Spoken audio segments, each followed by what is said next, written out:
যশোরে কারাবন্দী নিষিদ্ধ ঘোষিত ছাত্রলীগ সভাপতি জুয়েল হাসান সাদ্দামকে 6 মাসের জামিন দিয়েছেন হাইকোর্ট। অবশেষে জামিন পেলেন নিষিদ্ধ ছাত্রলীগের বাগেরহাট সদর উপজেলা শাখার সভাপতি জুয়েল হাসান সাদ্দাম। যশোরে একটা মৃত বাচ্চা স্যার প্রশ্ন নিতে হবে স্যার আপনি স্বরাষ্ট্র স্যার আপনারা বুঝতে পারছেন না বেইনসাফিটা কোথায়? আপনারা প্রশ্ন করবেন না ইনসাফ এখন কোথায়? এই নতুন দেশে জেলে থাকা জীবিত বাবাকে দেখতে যাচ্ছে মৃত সন্তান। দুনিয়ার কোনো আদালত, দুনিয়ার কোনো কারাগার এই অধিকার রাখে না এই সন্তানটারে মৃত কোলে নিবে এবং তার জানাজাটা বাবা করতে পারে নাই। সন্তান জন্মগ্রহণের আগেই গ্রেফতার হয়েছেন বাবা ছাত্রলীগ নেতা জুয়েল হাসান সাদ্দাম। কিন্তু সাদ্দামের স্ত্রী এবং সন্তানের মৃত্যুর পরও নিজ বাড়িতে গিয়ে তাদের মুখ দেখতে পেলেন না সাদ্দাম। মৃত স্ত্রী এবং সন্তানকে দেখার জন্য অনুমতি দেয়নি অন্তর্বর্তী সরকারের প্রশাসন। তাই তো মৃত স্ত্রী এবং সন্তান জেলখানায় দেখতে গিয়েছে জীবিত সাদ্দামকে। শহীদ শরীফ উসমান হাদির হত্যাকাণ্ডের বিচার ব্যর্থতার পর এবার সরকারের এমন কর্মকাণ্ডে ভালোভাবে দেখছেন না দেশবাসী। মৃত স্ত্রী সন্তানকে দেখতে না পারার এই বিষয় নিয়ে স্বরাষ্ট্র উপদেষ্টাকে প্রশ্ন করা হলে তিনি এই প্রশ্ন এড়িয়ে যান। নিশ্চয় দেখেছেন যশোরে একটা মৃত বাচ্চা স্যার প্রশ্ন নিতে হবে স্যার আপনি স্বরাষ্ট্র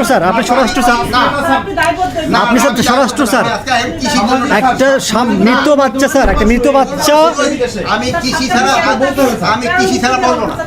যেখানে জেলে থাকার পরও পরিবারের আত্মীয় স্বজন মারা গেলে শেষবারের মতো তাদের মুখ দেখতে নিজ বাড়িতে নিয়ে যাওয়া হয় আসামিকে, সেখানে কেন সাদ্দামকে তার স্ত্রী এবং সন্তানের শেষ বিদায় বেলায় তাকে যেতে দেওয়া হয়নি? জুয়েল হাসান সাদ্দাম ছাত্রলীগ করার কারণেই তাকে গ্রেফতার করা হয়েছে। তিনি কোনো হত্যাকাণ্ডের দাগী আসামি নয়, তবুও কেন তাকে আটকে রাখছে প্রশাসন?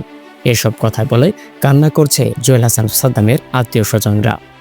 তার ছোটখাটো মামলা তারে কেন ছাড়লো না? সে তো খুনি না, তারপরে এইভাবে জেলে কেন আটকে রাখছে? তার স্ত্রী কষ্ট সহ্য করতে না পারে আত্মহত্যা করছে, কত কষ্ট নিয়ে মরছে।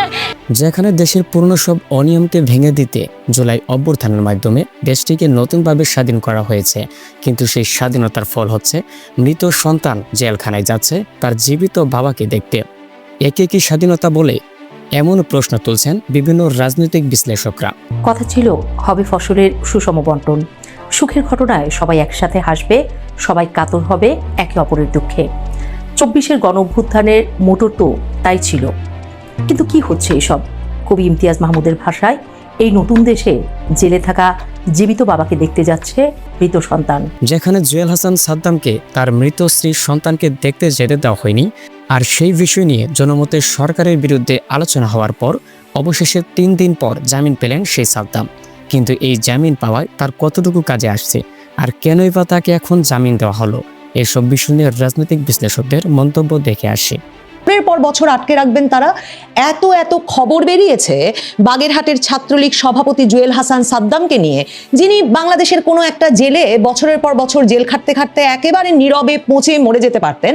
এবং বাংলাদেশের মানুষ ভাবছে, একটা বিরাট সংখ্যক মানুষ ভাবছে, যারা বিজয়ী পক্ষ বিশেষভাবে 24 আগস্টে, তারা ভাবছেন যে তারা এমন ন্যায় বিচার থুক্কু ইনসাফ প্রতিষ্ঠা করেছেন বাংলাদেশে, যে এই জুয়েল হাসান সাদ্দামের মতো ছাত্রলীগ করা ছেলে পেলে বাংলাদেশের কোনো এক জেলে পচে মরবেন, তাদের করা একের পর এক তারা সময় পার করবেন, আর আসলে বাংলাদেশটা দখল করে নেবেন এই ফাঁকে।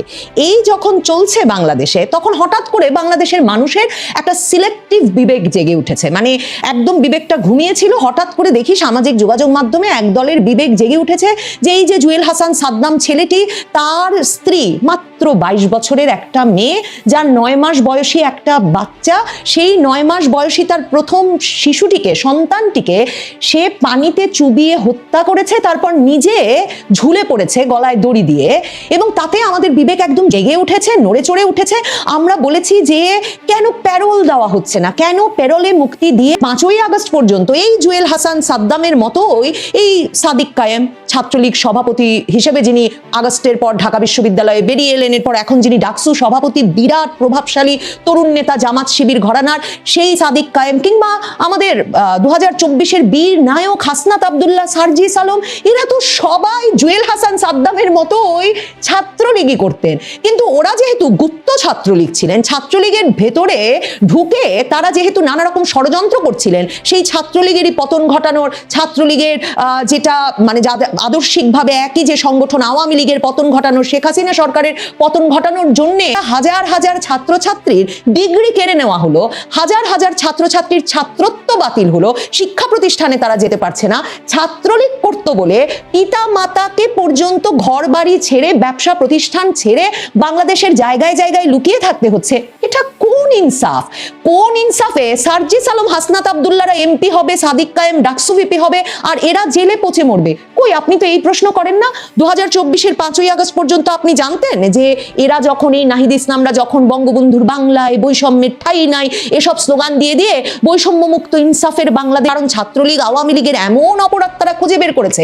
এই যে ছাত্রলীগ নেতা জুয়েল হাসান সাদ্দাম, সেই জুয়েল হাসান সাদ্দামের 22 বছর বয়সী স্ত্রী, সে কি আত্মহত্যা করতো তার 9 মাস বয়সী সন্তানকে নিয়ে, যদি এই ছাত্রলীগ নেতা বিরাট টাকার বস্তা বাড়িতে রেখে যেতে পারতেন? মানে এত দুর্নীতি করেছে ছাত্রলীগের ছেলেপেলে, এত দুর্নীতি করেছে আওয়ামী লীগের নেতাকর্মীরা, তো তাদের সন্তানাদি, তাদের পরিবারগুলোকে এত প্রভাব প্রতিপত্তিহীন হয়ে পড়তে হলো কেন বলুন তো? যে ইচ্ছে হলে এদের বাড়ি ভেঙে দিতে পারছেন, ইচ্ছে হলে এদের বাড়িতে আগুন দিতে পারছেন, ইচ্ছে হলে এই যে এর কমাস আগে তো এই ঘটনাও ঘটেছে যে ছাত্রলীগ কর্মীর পিতাকে পর্যন্ত পিটিয়ে মারা হয়েছে, মাতাকে পিটিয়ে মারা হয়েছে, এসব ঘটনা ঘটেছে।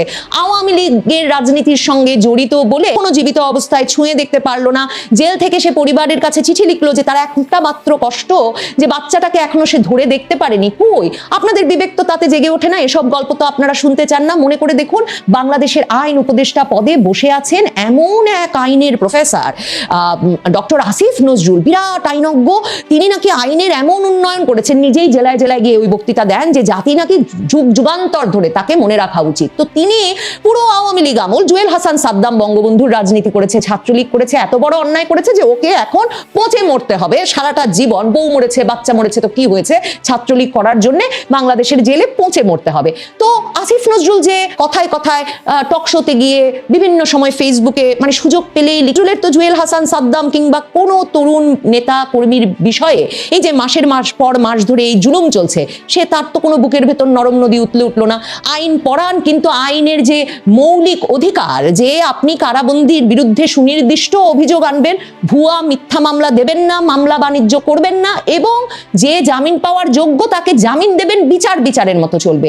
এই আইন উপদেষ্টা, এই স্বরাষ্ট্র উপদেষ্টা জেলায় জেলায় ঘুরে বিচারপতিদের থেকে শুরু করে পুলিশ পর্যন্ত ধমকে আসেন যে কেউ যাতে জামিন না পায় তারা খেয়াল রাখছেন। হাইকোর্টে পর্যন্ত কোন কোন বিচারপতি জামিন দিয়ে দিচ্ছেন। তো এই ব্যক্তিদের আপনারা প্রশ্নের মুখোমুখি করবেন না, আওয়ামী লীগের নেতা কর্মীরা পাবেন না। তারা তো জানতেন না যে বাংলাদেশে বঙ্গবন্ধুর রাজনীতি নিষেধ। 2024-এর 5ই আগস্ট পর্যন্ত তো এই নাহিদ ইসলাম, সার্জিস, আসিফ ভুইয়া কেউ উচ্চারণ করে নাই যে বাংলাদেশে বঙ্গবন্ধুর নাম উচ্চারণ করা যাবে না, বাংলাদেশে বঙ্গবন্ধুর রাজনীতি নিষিদ্ধ হবে। আপনারা বুঝতে পারছেন না বেইনসাফিটা কোথায়? আপনারা প্রশ্ন করবেন না ইনসাফ এখন কোথায়? তাহলে